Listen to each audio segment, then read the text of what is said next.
महाराष्ट्र की जनता ने जो अप्रत्याशित इस प्रकार की जीत हमको दी है, इससे ये बात पूरी तरीके से स्थापित होती है कि महाराष्ट्र ये प्रधानमंत्री मोदी जी के पीछे है। और मोदी जी ने जो नारा दिया था, एक है तो सेफ है, इस नारे को यथार्थ में लाते हुए महाराष्ट्र के सभी समाज के सभी लोगों ने एकता दिखाते हुए महाराष्ट्र में मतदान किया है और इसके कारण ये इतनी अच्छी जीत हमको मिली है। मैं विशेष रूप से हमारी लाडली बहनों का, लाडले भाइयों का, लाडले किसानों का, सभी का बहुत आभार व्यक्त करना चाहता हूँ। लाडली बहनों ने तो बहुत आशीर्वाद हमको दिया है, जिसके कारण हम लोग निश्चित रूप से एक अच्छा विजय यहाँ पर संपन्न कर पाए। इसके साथ साथ लोकसभा में जिस फेक नैरेटिव को तैयार किया गया था और यहाँ पर जिन ताकतों ने अराजकता के माध्यम से फेक नैरेटिव को परकोलेट किया था, उनके खिलाफ लड़ने वाली सारी जो राष्ट्रीय ताकतें थी, जो राष्ट्रवादी विचारों की जितनी हमारी ताकतें थी, वो सारी ताकतों ने मैदान में उतरकर उस फेक नैरेटिव को समाप्त कर दिया। इसलिए उन सभी संगठनों का भी मैं आभार व्यक्त करता हूं जिन्होंने ये करके दिखाया।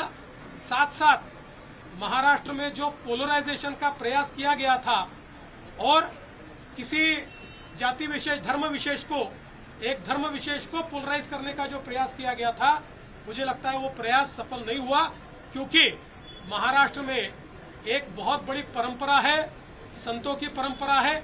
इस परंपरा का निर्वाह करने वाले अलग अलग पंथों के जो हमारे सारे साधु संत हैं, उनका भी आशीर्वाद हमको मिला, जिन्होंने बिल्कुल गांव-गांव तक जाकर अलख जगाया और एक रहने का संदेश दिया, जिसके कारण मैं ऐसा मानता हूं कि एक बहुत अच्छा विजय हमको मिला है।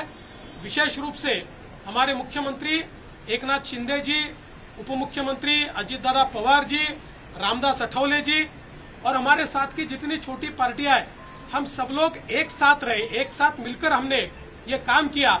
इसलिए मैं ऐसा मानता हूं कि इस एकता का ये विजय है, जो हमारी महायुति थी, अभेद्य इस प्रकार की महायुति थी, महायुति का ये विजय है, ऐसा मैं मानता हूं। और साथ साथ मैं हमारे प्रधानमंत्री जी का तो आभार व्यक्त करता हूं, उनके कारण ही हमको ये जीत मिली है। लेकिन हमारे देश के गृह मंत्री श्री अमित शाह जी, जिन्होंने महाराष्ट्र में आकर कार्यकर्ताओं में एक ऊर्जा का संचार किया, मैं उनका भी आभार व्यक्त करता हूं। हमारे राष्ट्रीय नेतृत्व, हमारे नड्डा जी है, हमारे राजनाथ जी हैं, हमारे नितिन गडकरी जी है, इनका भी आभार व्यक्त करता हूं। हमारे जो चुनाव के प्रभारी है, हमारे जो महाराष्ट्र से मंत्री है, इन सभी का मैं बहुत दिल से आभार व्यक्त करता हूं कि पूरी पार्टी ताकत से हमारे साथ खड़ी हुई। और सबसे महत्व की बात है, हमारे नेताओं ने, हमारी पार्टी ने केवल बीजेपी की सीटों पर काम नहीं किया, हमारी पार्टी ने सारे के सारे महाराष्ट्र के जितने 288 सीटें थी, हमारे दोस्तों की सीटों पर भी काम किया। और मुझे ऐसा लगता है कि इसके कारण एक बहुत अच्छा यहाँ कार्य संपन्न हुआ। हमारे भूपेंद्र यादव जी, अश्विनी वैष्णव जी, हमारे शिवप्रकाश जी, इनका भी मैं आभार व्यक्त करता हूँ। हमारे यहाँ पर जो हमारे सारे अलग अलग प्रांतों से भी जिन लोगों ने हमको मदद की, उनका भी मैं आभार व्यक्त करता हूँ। हमारे पीयूष जी का मैं आभार व्यक्त करता हूँ, हमारे शिवराज सिंह चौहान जी का भी मैं आभार व्यक्त करता हूँ। मुझे ऐसा लगता है कि एक प्रकार से सामूहिक रूप से हम लोग जब उतरे, तो ये सामूहिक ताकत एक ऐसी ताकत बनी जिसने दिखा दिया कि महाराष्ट्र ये मोदी जी के ही साथ है।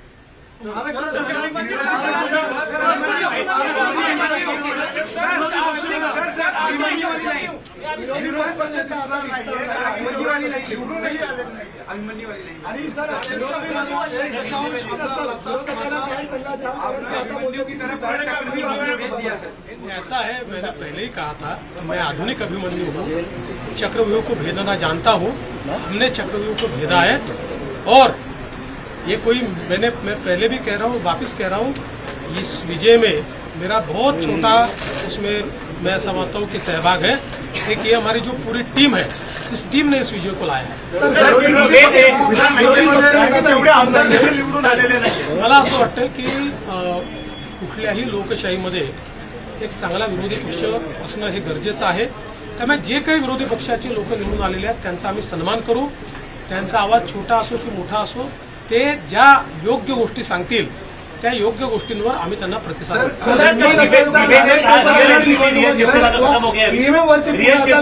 मराठी ईव्हीएम वापर फोडतायत. हिंमत असेल तर बॅलेट पेपरवर निवडणुका घ्या आता असं विरोधक म्हणतायत. काय सांगा? आम्हाला ते माहितीच होतं.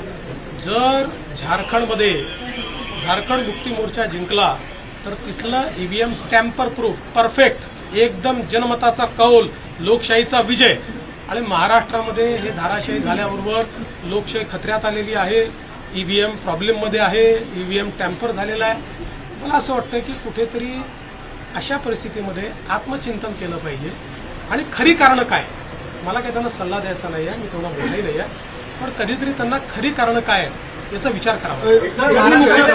मुख्यमंत्रीपदाची स्वप्न पाहिली असे राष्ट्रवादी आणि काँग्रेसमधल्या बड्या नेत्यांचे या विधानसभा निवडणुकीमध्ये पराभव झाला.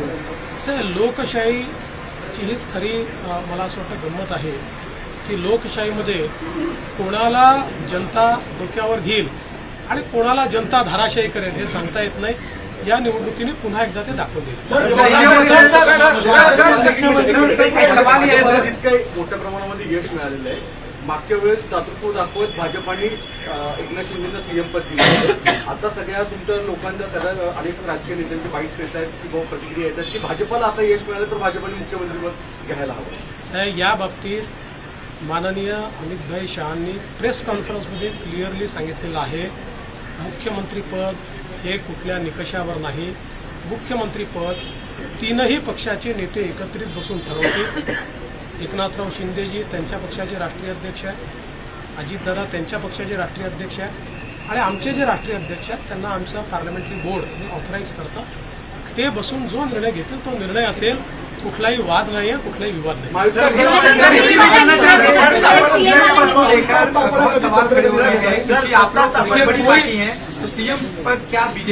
सीएम पद के ऊपर कोई भी विवाद यहाँ नहीं होने वाला, क्योंकि पहले दिन से ये तय है कि चुनाव जब संपन्न होगा तो चुनाव के बाद तीनों पार्टियां मिलकर इसको तय करेगी.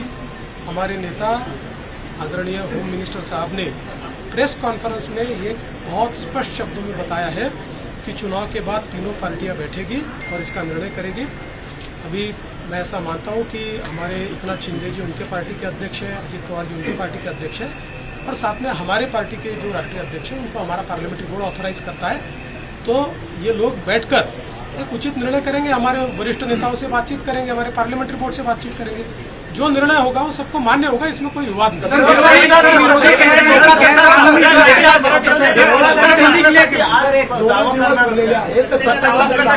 बाबा आता पूर्ण रिझल्ट संपू द्या. आता मी आणि अजितदादा आता सीएम साहेबांकडे चाललो आहे. आम्ही बसून जरा पुढचा काय कार्यक्रम करायचा तो चॉकआउट करू आणि तुम्हाला नीट सांगू. मुझे ऐसा लगता है कि एक प्रकार से लोगों ने अपना मैंडेट दे दिया. लोगों ने एकनाथ शिंदे जी को रियल शिवसेना के रूप में स्वीकार कर लिया है. बाला साहेब ठाकरे के हिंदू हृदय सम्राट शिवसेना प्रमुख बाला साहेब ठाकरे की जो शिवसेना है उसकी लेजिटिमसी ये एकनाथ शिंदे जी को मिली है और जो मूल एनसीपी है उसकी लेजिटिमसी अजित पवार जी को मिली. या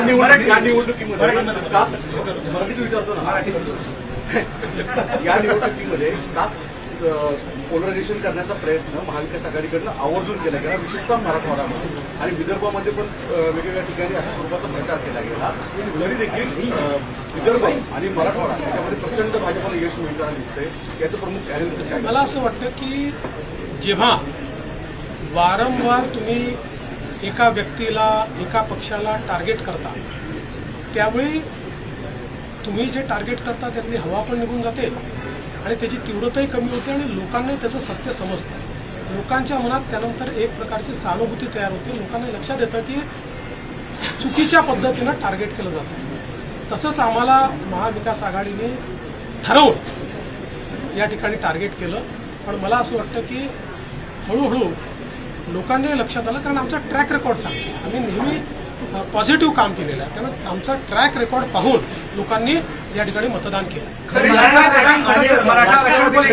या संदर्भामध्ये काय सांगा, कारण निकाल लागला मला असं वाटतं की या निकालाने एक गोष्ट स्पष्ट केली आहे, हिंदू हृदय सम्राट शिवसेना प्रमुख बाळासाहेब ठाकरे यांची शिवसेना ही एकनाथराव शिंदेजींची शिवसेना आहे किंवा एकनाथराव शिंदेजी ज्या शिवसेनेचे प्रमुख आहेत तीच शिवसेना ही आता या ठिकाणी हिंदू हृदय सम्राट शिवसेना प्रमुख बाळासाहेब ठाकरेंची आहे. त्याची लेजिटिमसी जी आहे ती आता एकनाथराव शिंदेजींकडे आलेली आहे आणि तशीच राष्ट्रवादी काँग्रेसची लेजिटिमसी जनतेनं अजितदादा पवारांना दिलेली आहे. सर, तुम्ही दोन फोन आले, एक काय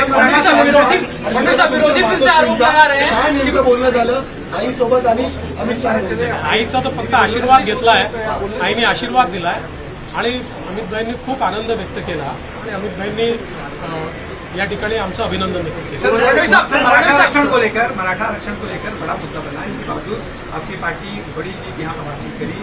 आपके ऊपर चूंकि एक तरह से आरोप हुआ, आपको अभद्र शब्दों में आपके खिलाफ जो है आलोचना करी गई, क्या ये उस वजह से मराठा आरक्षण का जो एक आंदोलन था वो फेल हुआ और जो मैंडेट था वो कहीं ना कहीं आप लोग?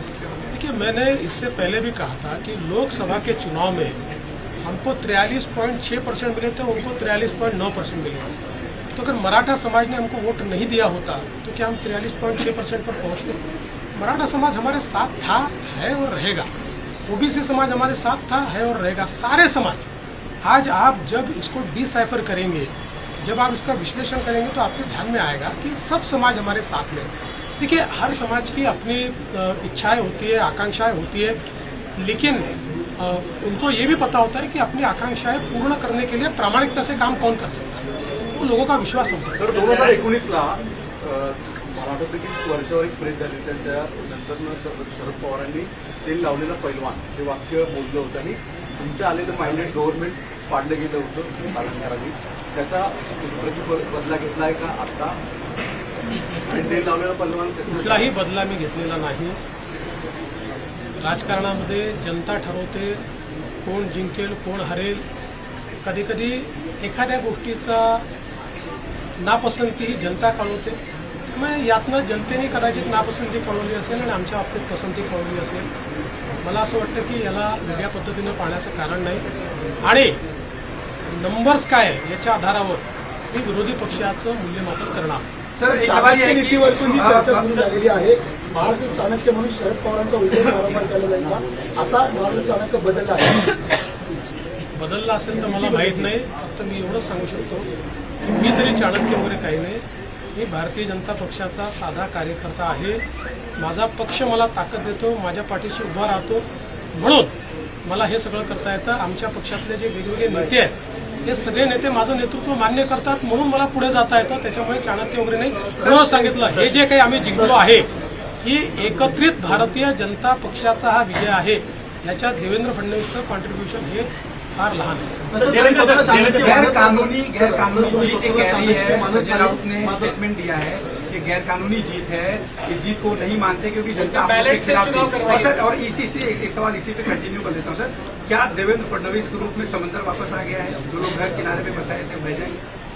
पहली बात तो ये है कि संजय राउत, इनके ऊपर मैं कोई प्रतिक्रिया देता नहीं, लेकिन आज आवश्यकता इसलिए दे रहा हूँ. मुझे ये पता है कि झारखंड में झारखंड मुक्ति मोर्चा जीता है तो बहुत लेजिटिमेट जीता है. वहाँ चुनाव एकदम फेयर हुआ है, वहाँ पर इलेक्शन कमीशन ने अच्छा काम किया है, वहाँ पर ईवीएम इतना पक्का था कि वो हैक ही नहीं हो सकता. वहाँ लोकतंत्र का विजय हुआ है. और महाराष्ट्र में अगर हमको लैंडस्लाइड विक्ट्री मिली है तो इलेक्शन कमीशन भी बायस हो गया है, यहाँ का ईवीएम हैक हो गया है, यहाँ पर लोकतंत्र की हत्या हो गई है. ये कभी ना कभी आत्मचिंतन करने की आवश्यकता होती है. जो आत्मचिंतन नहीं करते जिंदगी में वो समाप्त हो जाता है. मुझे ऐसा लगता है कि कभी ना कभी आत्मचिंतन करना चाहिए और इस प्रकार से वो बात करेंगे तो क्या लोगों का विश्वास बैठेगा?